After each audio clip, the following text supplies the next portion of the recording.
I loved Little Richard and Bats Domino, and of course Chuck Berry.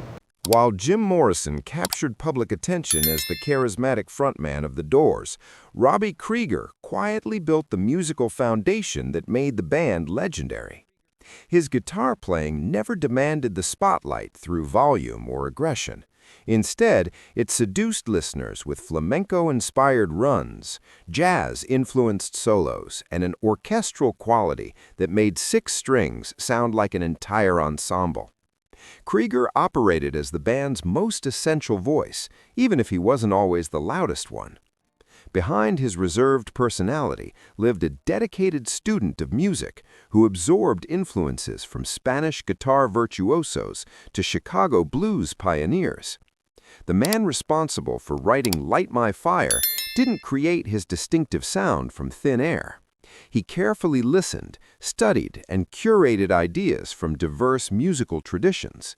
10 particular albums became his teachers, whispering secrets that shaped his instincts and gave him permission to ignore the conventional rules that rock guitarists were expected to follow. Krieger's approach to learning reflected his broader philosophy about music. He believed in listening deeply before playing, in serving the song rather than showcasing his ego, and in finding beauty through restraint rather than excess. The albums that influenced him ranged across jazz, classical, blues, rock, flamenco, and world music, demonstrating his refusal to be confined by genre boundaries. John Coltrane's A Love Supreme stood far from rock music, yet Krieger found something profoundly sacred in this spiritual jazz masterpiece from 1965. Coltrane's approach functioned as a musical prayer, with notes searching for meaning beyond sound itself. Krieger learned from Coltrane that guitar solos didn't need to resolve in traditional ways. They needed space to breathe and develop organically. When listening to The Doors' instrumental sections, you can hear how they drift and spiral rather than punch and resolve. This reflects Coltrane's influence, his ghost working through Krieger's playing. The album's 4-part suite moved like meditation, building intensity gradually without aggression. Krieger absorbed this patience during an era when most rock guitarists chased speed and technical flash. Coltrane proved that music could be simultaneously fierce and gentle within the same phrase. He made the saxophone cry without breaking, and Krieger wanted his guitar to achieve the same emotional impact. A Love Supreme didn't provide Krieger with specific licks or techniques. It offered him philosophy, teaching him to view music as transcendence rather than mere entertainment. Miles Davis's Kind of Blue arrived in 1959 and quietly changed everything. There were no explosions or announced revolutions, just musicians in a room discovering new colors within familiar scales. Krieger called this the album that taught him restraint. Every note mattered because silence carried equal importance. Davis played trumpet as if rationing beauty, giving listeners just enough to create longing for more. Krieger studied this economy carefully. When you listen to Riders on the Storm, pay attention to what Krieger doesn't play. Notice the spaces between notes, the way his guitar floats rather than dominates the sonic landscape. That represents Miles Davis's lesson embedded within rock music. The album's modal jazz approach freed musicians from traditional chord progressions. Krieger transported that freedom into psychedelic rock, allowing his solos to wander without losing direction. He realized through Davis that showing off was the enemy of genuine feeling. Kind of Blue never tried to impress, it simply existed, perfect and unrepeatable. Before Krieger touched electric strings, he fell in love with classical guitar through Andres Segovia's recordings.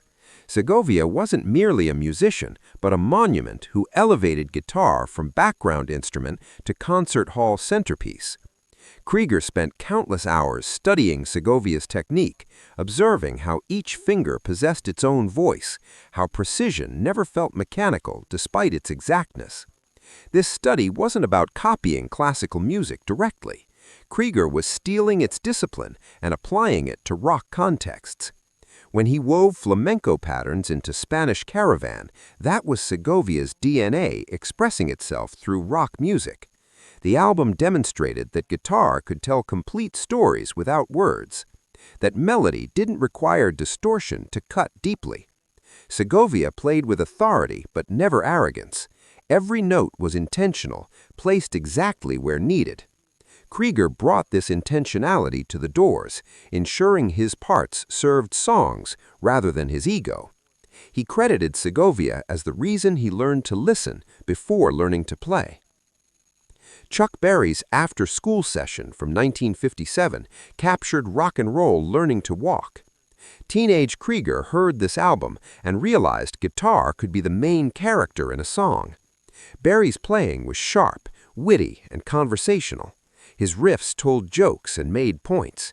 Songs like School Day and Too Much Monkey Business moved with energy that felt simultaneously dangerous and joyful. Krieger admired Berry's storytelling through guitar, how a single riff could define an entire song. But Krieger also noticed the space Berry left open, the swing in his rhythm. That looseness became crucial to Krieger's own style. He didn't want to sound like Berry. He wanted to channel that confidence, that sense that guitar belonged center stage without apology. Berry made it look easy, which Krieger understood meant it was extraordinarily difficult. This album was rock guitar's blueprint, written before anyone knew there would be a building. Muddy Waters' Electric Mud from 1968 was controversial upon release. Blues purists hated it. Psychedelic rock fans didn't know how to process it. But Krieger recognized its genius. Waters took Chicago blues and processed it through fuzz pedals, wah-wah, and studio effects that transformed tradition into something alien and thrilling. The album sounded like blues experiencing a fever dream. Krieger loved that fearlessness. Here was a legend refusing preservation, willing to risk everything to stay relevant. Tracks like I Just Want to Make Love to You got stretched, distorted, and reborn. The grooves staying heavy while the textures exploded. Krieger saw permission in this album to blend roots music with experimentation. The Doors constantly mixed blues, jazz, rock, and poetry into something defying categories. Electric Mud proved you could honor influences while destroying them. Waters didn't abandon blues, he electrified it into the future. The Beatles' Rubber Soul from 1965 rewired what pop music could achieve. The Beatles stopped being cute and started being curious. Krieger heard that shift and recognized ambition matching his own. Songs like Norwegian Wood introduced sitar to Western rock. In My Life turned nostalgia into poetry. The album felt introspective without losing melody. Krieger admired how the Beatles made experimentation accessible without alienating listeners. The guitar work was understated but essential, supporting songs rather than overpowering them. George Harrison's playing taught Krieger that taste mattered more than technique. You didn't need speed to be memorable. Rubber Soul was sophisticated without pretension, adventurous without losing warmth. It proved rock could mature without becoming boring. For Krieger, about to help create the Doors' strange poetry-rock hybrid, this album was validation that music could be simultaneously smart and soulful. Django Reinhardt played guitar as if born in fire. 2 fingers on his fretting hand were paralyzed from a childhood accident, yet he became one of history's greatest guitarists. Krieger was mesmerized by that impossibility. Django's gypsy jazz was fast, fluid, impossibly elegant. His runs danced across the fretboard with joy that felt both technical and wild. Krieger studied Django's phrasing, how he bent notes with emotion, how his solos told complete stories with beginnings, middles, and ends. This wasn't just skill, but personality translated into sound. When you hear Krieger's solo in Light My Fire, notice the melodic narrative, how it builds and releases. That's Django's influence. He taught Krieger that limitations could become strengths, that style mattered more than speed. Django never sounded like he was struggling. He sounded free. And freedom, Krieger learned, was the entire point of playing music. Ravi Shankar opened a door Krieger didn't know existed. 3 ragas, recorded in the early 1960s, introduced Western audiences to Indian classical music's depth and complexity. The sitar's sound was hypnotic, alien, ancient. Krieger didn't try imitating it, he tried understanding its philosophy. Ragas weren't just songs, but moods, times of day, spiritual states expressed through sound. Shankar's playing was meditative yet virtuosic, disciplined yet free-flowing. Krieger heard in this music a different relationship with time. Western rock was usually urgent, pushing forward. Shankar's ragas unfolded slowly, allowing ideas to breathe and evolve. This patience seeped into Krieger's playing. Songs like The End stretch and drift because Krieger learned from Shankar that music didn't need to rush. The album also taught him about texture, the sitar's drone, the tabla's rhythmic complexity, the interplay between musicians. Krieger brought that layered thinking to the Doors, creating soundscapes instead of just songs. When Are You Experienced arrived in 1967, Krieger heard the future. Jimi Hendrix didn't just play guitar, he reimagined it entirely. Every rule got rewritten. Feedback became melody, distortion became texture. The guitar stopped being an instrument and became a voice, a scream, a whisper, a universe. Krieger was already forming the Doors when this album dropped, but Hendrix's fearlessness gave him permission to push further. Purple Haze, Foxy Lady, The Wind Cries Mary, each track revealed new possibilities. Hendrix made guitar physical and emotional simultaneously.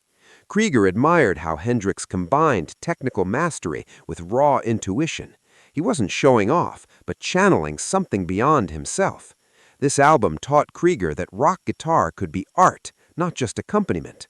Hendrix proved you could be revolutionary without abandoning soul, loud without losing nuance. For Krieger, crafting his own sonic identity, Hendrix was both inspiration and challenge. The bar had been raised impossibly high. Before everything else, there was Paco de Lucia. His 1973 album Fuente y Caudal didn't just influence Krieger, it haunted him. This wasn't flamenco as tradition, but flamenco as revolution. Paco took centuries-old Spanish guitar forms and injected them with jazz harmony, Latin rhythms, and techniques so advanced it seemed impossible. Krieger discovered this album in the early 1960s and realized he'd only scratched the surface of flamenco. Paco's fingers moved like lightning, but every note carried weight. The title track built from whisper to storm, demonstrating control bordering on supernatural.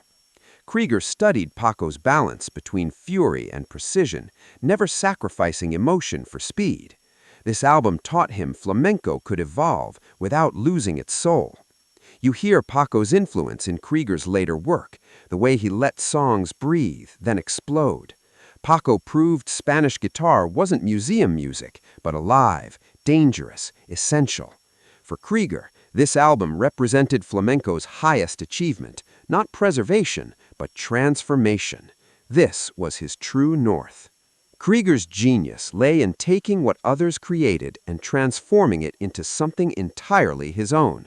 That's the mark of a true artist, not imitation, but integration. The Doors sounded like nobody else because Krieger listened to everybody else and found his own truth in the noise. His musical education ranged from spiritual jazz to gypsy swing, from classical discipline to electric experimentation, from Indian ragas to Spanish flamenco. Each influence added another layer to his understanding, another color to his palette. What made Krieger special wasn't just his technical ability or his knowledge of diverse musical traditions. It was his wisdom in knowing how to serve a song, how to leave space, how to make restraint as powerful as any display of virtuosity. He understood that the notes you don't play matter as much as the ones you do. He learned from Miles Davis to ration beauty, from Coltrane to let solos breathe, from Segovia to play with intention, from Django that limitations could become